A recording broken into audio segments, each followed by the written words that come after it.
நம்முடைய மத்தராயர் வட்டத்தில் உள்ள பிளவக்கல் அணையில் பூங்கா சீரமைப்பு பணி இன்றைக்கு துவக்கி வைக்கப்பட்டுள்ளது. மாண்பு முதலமைச்சர் அவர்கள் நம்முடைய மாவட்டத்திற்கு வருகிற நேரத்தில் இந்த பகுதி மக்களுடைய இந்த கோரிக்கையை ஏற்று இந்த பூங்கா கடந்த 25 ஆண்டு காலமாக பராமரிக்கப்படாமல் பழுதடைந்து உள்ளது என்பதையும், இந்த பகுதி மக்களுக்கு பொழுது போவதற்கு இந்த சரகத்தைச் சேர்ந்தவர்கள் பொழுது போவதற்கு வேறு இடங்கள் இல்லை, குழந்தைகளை அழைத்து சென்று பார்ப்பதற்கு வேறு இடங்கள் இல்லை என்பதெல்லாம் மாண்பு முதலமைச்சருடைய கவனத்திற்கு கோரிக்கையாக வைத்ததன் விளைவாக மாண்பு முதலமைச்சர் அவர்கள் 10 கோடி ரூபாய் இந்த புலவக்கல் நம்முடைய இந்த பூங்காவிற்கு ஒதுக்கியிருக்கிறார்கள். கிழவன் கோயிலிருந்து இங்கே வருகிற 2 கிலோமீட்டர் தூரத்திற்கும் ரோடு சரியான முறையில் புதிதாக போட சொல்லி அதற்கும் பணம் ஒதுக்கியிருக்கிறோம். இங்கே எல்லா விதமான வசதி, பூங்காவில் வேறு வனவிலங்குகள் உள்ளே வராமல் இருக்கக்கூடிய அளவிற்கு சுற்றி ஃபென்சிங்கும் போட சொல்லியிருக்கிறோம்.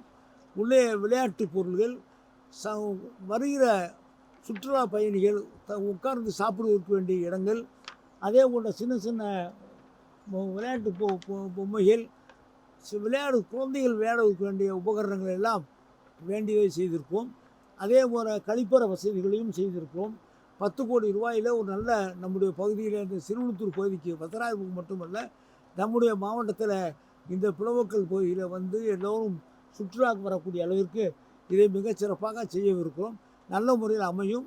மாண்பு முதலமைச்சருடைய எண்ணமும் அதுதான், இங்கே இருக்கிற பொதுமக்களுடைய எண்ணமும் அதுதான்.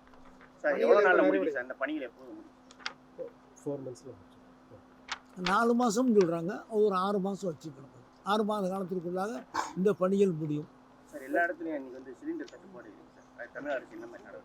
சிலிண்டர் தட்டுப்பாடுங்கிறது இன்றைக்கி இருக்கிற போர் சூழ்நிலையில் எல்லாமே பார்த்து தான் அது வரும். உங்களுக்கே தெரியும், பத்திரிகையில் தான் நீங்களே எழுதுகிறீர்கள், சிலிண்டர் தட்டுப்பாடு வரும்னு எழுதுறது நீங்கள் தான் எழுதுகிறீர்கள்.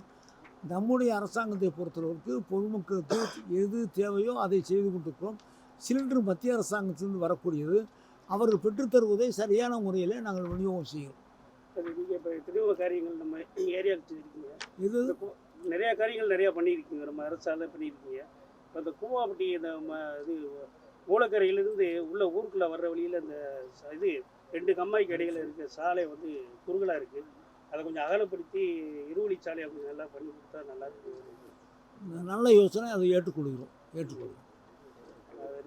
ஏன்னா நீங்கள் கோரிக்கை வச்சு நீங்கள் இப்போ இந்த நம்ம கவர்மெண்ட்டு நம்முடைய அரசாங்கம் தான் வரப்போகிறது. முதலமைச்சராக நம்முடைய அண்ணன் தளபதி தான் வரப்போகிறார்கள். கேட்கிறதை நம்முடைய மாவட்டத்தில் ரோடு வசதியிலே இல்லாத கிராமங்கள் இல்லை என்று சொல்லக்கூடிய அளவிற்கு இன்றைக்கு நிறைய பணங்களை ஒதுக்கியிருக்கிறோம். உங்களுக்கு மம்சாவரம் ரோடெல்லாம் பார்ப்போம் என்று சொன்னால் 4 வழிச்சாலையாக நாங்கள் மாற்றியிருக்கோம். விருதுநகர்லேருந்து இப்போ நீங்கள் போடுற அந்த ரோடெல்லாம் 4 வழிச்சாலையாக மாற்றியிருக்கோம். எல்லா விதமான ரோடு வசதிகளும் செய்து கொடுப்போம். இது எங்களுடைய கவனத்திற்கு கொண்டு வந்ததற்காக முதல்ல நன்றி.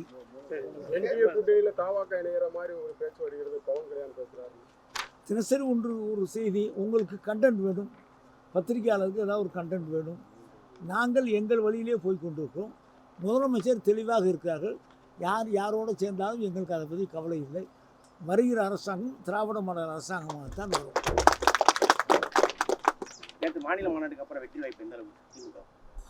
மாநில மாநாடுக்கு முந்திய வெற்றி உறுதி செய்யப்பட்டது. மாநில மாநாட்டின் மூலமாக வெற்றியை மறுபடியும் உறுதி செய்திருக்கிறோம். முதலமைச்சர் ஆணித்தரமாக நாம் தான் வருவோம், நாம் தான் வந்து கொண்டே இருப்போம், நாம் தான் தொடர்ந்து இருப்போம் என்று சொல்லி மிக அழுத்தம் திருத்தமாக அவருடைய வார்த்தையை நீங்கள் பார்த்திருப்பீர்கள்.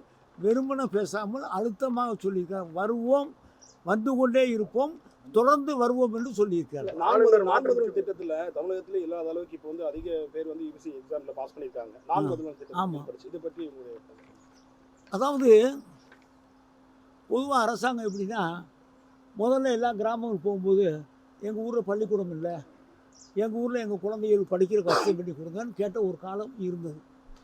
அது மாறி எல்லா காலங்களிலும் ஒவ்வொரு அரசாங்கத்தின் காலத்திலும் அது அதிகமாக இருக்கும், குறைவாக இருக்கும். பள்ளிகள் நிறைய வந்து இப்போ எல்லா வீட்டிலையும் குழந்தைகள் படித்து விட்டார்கள். அந்த படித்த குழந்தைகளுக்கு வேலை வாய்ப்பை பெற்றுத்தருகிற பணியை இப்பொழுது அரசாங்கம் கடமையாக ஏற்றுக்கொண்டிருக்கிறது.